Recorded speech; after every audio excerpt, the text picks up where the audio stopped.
لعمل بيتزا لذيذة في المنزل، نبدأ بتحضير العجينة. نخلط كوبين من الدقيق مع ملعقة صغيرة من الملح وملعقة صغيرة من الخميرة الجافة.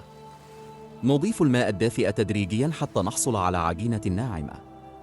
نعجنها لمدة 10 دقائق ثم نتركها تختمر لمدة ساعة. بينما تختمر العجينة، نجهز الصلصة.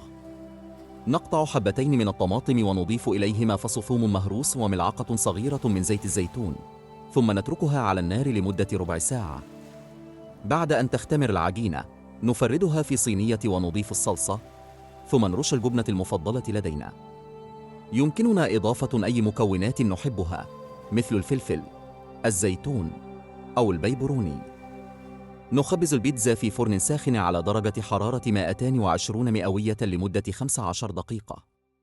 وعندما تخرج، ستكون ذهبية ومقرمشة. استمتعوا بأطيب بيتزا منزلية.